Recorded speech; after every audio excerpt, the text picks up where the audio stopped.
Hello everyone, my name is Tidhar Meltzer. I'm a solution engineer at WhiteSource, and this is a demonstration of WhiteSource Advise for IDE, an IDE extension that runs automatic vulnerability checks in the background, providing developers with immediate feedback on open source vulnerabilities in their project. WhiteSource Advise for IDE is available for Visual Studio, IntelliJ, and Eclipse. Today I'm going to demonstrate Advise for Eclipse using an open source Java project. So first I'm going to install the extension on Eclipse. The installation is done via the marketplace.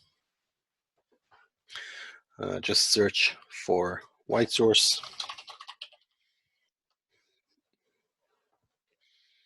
Click install. Accept the terms. And once the installation is complete, you'll be requested to restart Eclipse. So we're going to do that. In the meantime, I'm going to log into my WhiteSource organization and go to the integrate page and scroll down to WhiteSource for developers.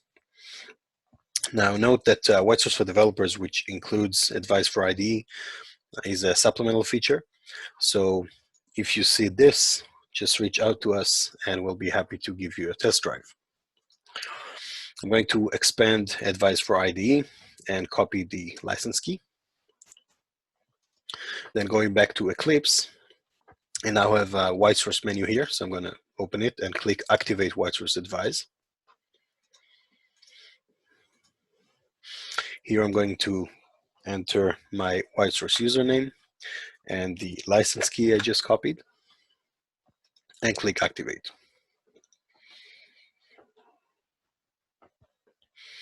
Now, once I activated it, I'm ready to go. I'll have a new tab here for WhiteSource.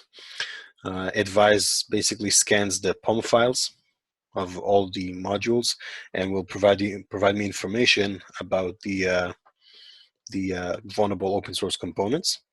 I have all the information about the component itself, which project, which module is located in. I can click here to go to the actual CVE record. I have the description of the vulnerability, of course. And if I click any of those, it will open the appropriate POM file and show me where the vulnerable component is located. I can hover over it to see the information about the description of the vulnerability, of all vulnerabilities that are associated with that particular component. I can also hover over it on the side to see the information. Now, these are all transitive dependencies, but if we go to a direct dependency, for example, which I can actually control, I can actually fix. So when hover over it, I also have a direct click to a quick fix for this vulnerability. On this case, upgrade to this version. So I'm just going to click that, and it will run the fix for me. And now I can save it, and the vulnerability will not be from here anymore. Thank you for watching this presentation, and if you have further questions, please reach out to your WhiteSource representative, or you can visit our website for more information.